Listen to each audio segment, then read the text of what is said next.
এই প্রবাসে আসার আগে একটা ছেলে একটা মেয়েকে কথা দিয়েছিল, তোমাকে আমার অনেক ভালো লাগে। এই প্রবাসে আসার আগে একটা ছেলে একটা মেয়েকে কথা দিয়েছিল, আমি তোমাকে দেখেই মুগ্ধ হয়েছি এবং ভালোবেসেছি। কিন্তু মেয়েটা কিছু না বলে সোজা চলে গেল স্কুলে। ওই ছেলেটা দীর্ঘ ৪ ঘন্টা অপেক্ষা করেছিল সেই মেয়েটির জন্য। অতঃপর মেয়েটি ফেরত আসলো আর মেয়েটিকে বলা হলো, এই যে নাও আমার ফোন নাম্বার এবং আমার অ্যাড্রেস। মেয়েটি না নেওয়ার চেষ্টা করলো, ছেলেটি জোর করে হাতে ধরিয়ে দিল।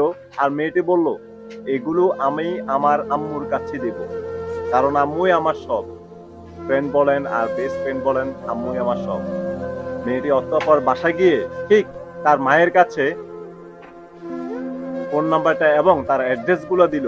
সেই মা ওই ছেলেটাকে ফোন করে অনেকগুলো কথা শোনালো। সেই ছেলেটা একটাই কথাই বলেছে, আন্টি, আমি আপনার মেয়েকে পছন্দ করি এবং দেখেই ভালো লাগলো। আর ভালো লাগাটা যদি খারাপ কিছু হয়ে থাকে তাহলে আমি আর কখনো তার সামনে যাব না।